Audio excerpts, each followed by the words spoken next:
Welcome. We're the Taylors. I'm Megan. And I'm Eric. We are a family of 5 who took a leap to live the lifelong dream of traveling the world. We spent 1 month living on the island of Huahine in French Polynesia, and we wanted to share what we wish we would have known before visiting. French Polynesia is a group of islands in the South Pacific. It's a territory of France. It's made up of 118 islands and atolls spread out over an area of 2 million square miles. So we visited on different occasions 4 islands in French Polynesia. We've been to Moorea twice, Bora Bora, and Tahiti, and now Huahine. The best time to visit French Polynesia is during the dry season. That is from June to August, where you have the maximum sunshine hours. The shoulder season is September, October, April, and May, where you'll have frequent showers, but not as much as the wet season, which the wet season is then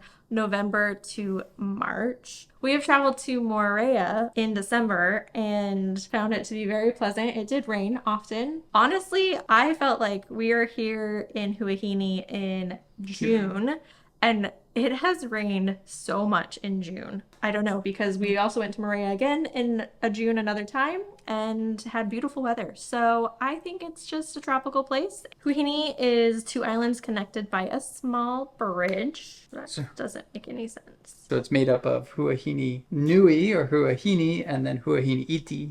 And those are connected by a small bridge in the middle. So to get to Huahine, you have a couple options. This is from the main island of Tahiti, and that is either flying, which is more expensive, but the flight is 40 minutes. And there's multiple flights a day, so it makes it really convenient to be able to get to the island. You can also ferry to Huahine, which is the cheaper option. It takes 4 hours to get to the island, but it's only available on certain days. So we were going to take the ferry, but it didn't work out with our schedule to be able to do the ferry because we would have had to add a couple more days in Tahiti than what we wanted to. So cost-wise, it was actually cheaper to fly for us. So where did we stay in Huahine?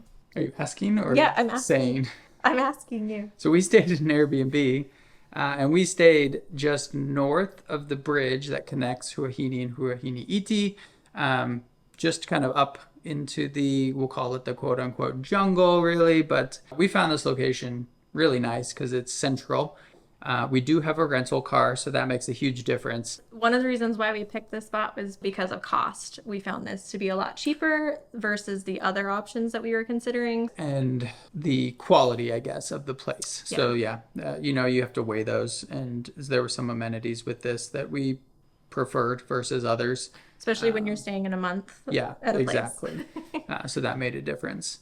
So where would you recommend somebody staying? Yeah, so it depends what you want to do. We found our favorite beaches are down south on Huahine Iti. If you're standing on Lake Mahana Beach and look south, it's kind of before it rounds the corner, that beach there. So that whole stretch of sand, and there's a lot to see and do, and just kind of with the kids specifically, just hang out and have a good time. In Fare or around Fare, there are some beaches up there that are smaller and nice. If you're staying up in that area, you have more access to the main grocery store. You have more access to the dive shops that are right there And if you're probably diving. more nightlife. Yeah, more nightlife because there's the yacht club, which again, there's not much nightlife, but maybe quote unquote more to do if you're looking for that type of thing. But even then, I think it's still pretty quiet island. Definitely way less touristy than Bora Bora and Moorea. So how do we pay for stuff? Mostly with a credit card. So the nice thing is most places here take credit cards. As far as the grocery store. So the big grocery store. Yeah, the big grocery store. I don't think the little ones necessarily would. Not all of them. Yeah, I'm not sure. I don't remember. I know I paid cash the last time I went to the little one. Okay. And most of the restaurants in the main town, they take credit card too. If you get outside of that, getting from a local stand, you need cash for that. And there are ATMs right by the grocery store. We've used that a few times because we've shopped from a few local stands just outside the grocery store. So you'll need a bit of cash and credit card and just use a mix of the two. Where do you eat? What's the eating situation? So, I mean, we have an Airbnb and we cook a lot. We have a family of 5, so it's a lot cheaper. If you went to a restaurant and we ate at a restaurant and it was just a normal meal, and I don't even think so, 2 of the kids shared a plate. It was about 10,000 of the local currency and roughly equals to about 90 or so US. Yeah, so we got 4 meals with that. And a couple five, sodas. 5 sodas and no dessert. So that's kind of your costs if you're going to eat out. We did eat at a burger place, Izzy's, which we would recommend. That's great, up by Fare. And that was, everyone got a burger and we got a few drinks with that and a dessert. And that was about $60 US. Again, getting back to it, we prefer cooking because we have an Airbnb and a kitchen. But if you don't have that option, where can you eat? In Fare, there's a lot more options. And I say a lot, there's a few restaurants. And then they have some kind of quote unquote type like food truck.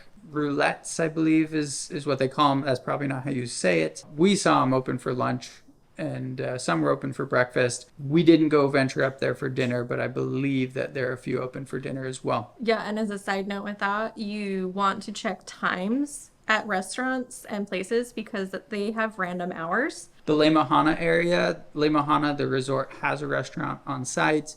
There's also 2 restaurants, one north and one south of that are local restaurants. We ate at one just south of that, just right on the beach. Food was great. Yeah. So there's a few down there. And then around the rest of the island, up by the Sofitel, the old Sofitel Hotel, there's kind of a little restaurant there. We just had crepes, Yeah. so I don't know how the food is there. Yeah, we had crepes there for a snack one day when we were at the beach. Outside of that, we haven't seen a ton of other restaurants around the island. Okay, the grocery store. Yeah, grocery store. So luckily they have some, which is fantastic. The big ones in Fare. So we've been to other islands and we were actually shocked at how big this grocery store actually was, like walking into it. It extends off to the side. It was so much bigger than I actually thought it was going to be when we walked in. But we are on an island, which means that we can't get everything that we're used to in the United States. One thing that we did not see for like a couple weeks was eggs. We couldn't get eggs here. Yeah, and I still have never seen them in the grocery store. Outside of the grocery store, real quick, on most mornings and through kind of early afternoon, there's the locals will set up little tables and sell fruits, veggies, fish, and then homemade goods occasionally. Fridays and Sunday mornings, we saw more of that where they're selling, we bought some local banana bread and then also some donuts and other things. That's the only spot where we've actually seen someone selling eggs is a little tent outside of the grocery store. And I believe a dozen was about $8 or so US, and then it kind of went up from there. So they're definitely more expensive. We've just found recipes that don't require eggs and we've substituted other things in. But the grocery store itself has most things that you need. Obviously it's going to be different than the US slightly. A little bit pricier too, but we're Yes. on an island, so we expected that. The main grocery store, it seemed to, at least for a few weeks, we saw that it was consistent where they got shipments in on Fridays.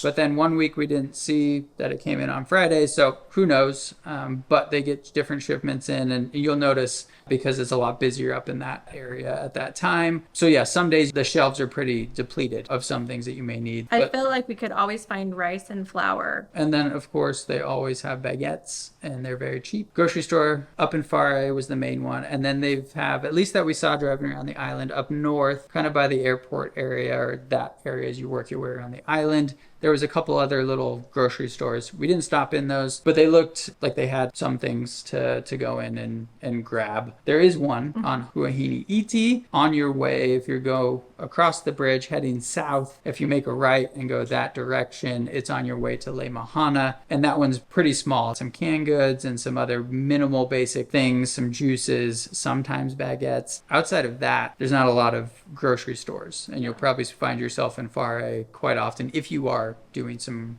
grocery shopping. How do you get around? Yeah, I mean, we get around with our rental car, which is fantastic. There's several locations to rent. There's even an Avis in town, which we didn't found. know about. Yeah, we didn't know about doing when we kind of searched. So there is an Avis here up in Fare, but other local rental cars as well. A lot of scooters. We've seen a lot of tourists that are coming in for the day, just renting scooters and cruising around the island. Electric bike is an option to rent as well. And we've seen some tours of groups on electric bikes kind of going around that way. Or people do those little truck. It reminds me of like a safari truck where you sit in the back and they take you around. If you're here for a day passing through, you can get that rental and they kind of take you to the main sites and you'll ride in the back of the truck. There is a bus. We don't know the schedule. We haven't ridden it. We've seen it kind of, but it's very random, it appears, as far as where it's going. Yeah. And it's maybe not the where- school bus. There's school buses and then there's the other bus, and we don't know what that schedule is Yeah, even like. I think those are the major ones. I've seen one taxi, the same taxi. Oh, yeah. But those are not plentiful. So I wouldn't count on that to try and get around. And then Le Mahana does have a shuttle. So if you are staying at that resort, they definitely have one. Things to do in Huahine. Yeah, and it's an island. So of course, what are you going to do? You're going to go to the beach. Snorkel. And I mean, well, yeah, like what do you do at the beach? It's just your preference. A lot of people doing different things. Things to do though, go to the beach, snorkel. There's lots of places to snorkel. Go scuba diving. So we went diving. The kids went diving on 4 dives. I went on 6 dives. And there's 2 shops. I think Pacific Divers and then the Mahana Dive are the 2 companies here. We went with Pacific Divers. We heard good things about the other one too, though. So yeah, go diving. And then what else? You can The see eels. the eels. Yeah, so there's freshwater blue-eyed eels just up in the river. That's super fun. You can actually get down into the river and pet them. You can visit ancient ruins, the mares. I'm not sure if that's how you say it, but that's how we're going to say it.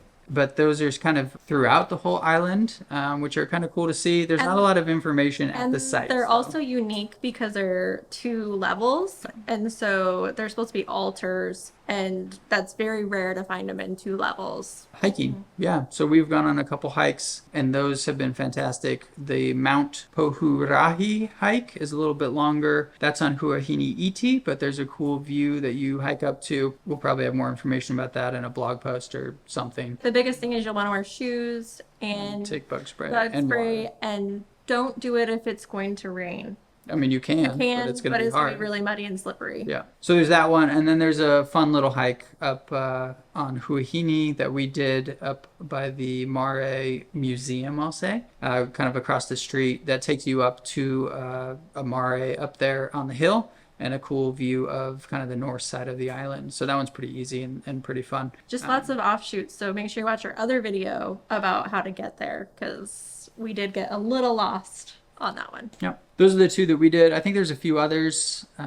So yeah, there's some hikes you can do as well. You can also go visit the Pearl Farm, which we Pearl didn't. Museum. Pearl Museum. Oh, no, you're right. The Pearl Farm. Yeah, the Pearl Farm. Which we didn't do because I didn't want to tempt myself buying more pearls. But we've also heard mixed things on the reviews, that it's quote unquote free to ferry, or like they have a little boat that takes you out to it. But if you don't buy anything, then it's 1,000 local currency per person that you have to pay. So not quite sure on that, We're but not just sure. kind of, I guess, ask ahead of time if you go there. And then the other thing is the Shell Museum, which is fantastic. It's in a guy's house. And it's free to go see. Yeah, super free. He's got a ton of shells. If you like shells, super pretty, and he gives a ton of information. I mean, we learned that few of the shells in the water or even out of the water on the sand, if they've got creatures in them still, They can snail sting inside you. stings you, you can die. Don't pick up shells in French Polynesia. At least the cone-shaped ones. Because, yeah, you never know. So kind of just steer clear of that. But that was good information to learn. There's also the main museum, the Cultural museum, the if you will. Cultural museum is what we're gonna call it. And that one does cost money to go into. Minimal, though. Minimal is very inexpensive. It was like, what, $5 or $6 for all of us to to get all in. go in. It was just cool being in the old structure of kind of their meeting house. The floor was really cool, and they had some remakes of what things might have looked like. And that's probably I mean, those are the big things, the highlights. just We'll depends on cut what you that want to do. So what are our favorite beaches? And we're going to name 4 beaches, and we're going to start with Or least to our favorite. So our number 4. The Sofitel, the old Sofitel Hotel Beach. I mean, the beach isn't great. There's a lot of coral that's broken. Number 3. Hanaiti, which is a good little hike down to that beach. It just takes a little bit of effort to get down there, and it's not much. That one's great, though. And then number 2 doesn't have a name, but we're going to call it Boat Ramp Beach. And we'll pin the GPS coordinates. Yeah, we'll put that in the somewhere. details. But it also, like, we'll go into more detail on how to get to that beach in the other video. Boat Ramp Beach, which is a part of this strand of number 1, which is Laimahana. A lot of reasons for that. Go check it out honestly, yourself. Our kids just love it. Yeah, there's a lot to do. And the sand's the best sand that we've kind of come across here. And the coral is the best that we found too. Yeah, at least that stretch. snorkeling just right off the island. Yes. Lastly, how long do you feel like somebody would need to get a good feel of Huahine? So it really depends. I mean, you could do the whole island in a day. Hit the highlights, just kind of check it off the list and get a feel of it. If you really want to kind of spend some time here, 4 full days would probably be good, and you could probably see everything, take your time a little bit and go Be able to go enjoy. diving too. Yeah, go dive one of those days. If you really want to relax, take your time, you could be here a week. We were here a month and we enjoyed it. 5 to 7 days, and you could just really enjoy the island and see what it has to offer, and kind of slow down a bit because it's a slower island. Air Tahiti has a package, I guess, that you can hop to different islands, and so that's what a bunch of people do. So you could do like a couple days here, and you'd have plenty of time to see everything. Yeah, or the Raiatea and Ta'a you can see them, and they're super close. You just take the ferry across and go spend a couple days over there if you want to jump. And that's it for this video. Next up is Cook Islands for our month long, so we'll see you in that video.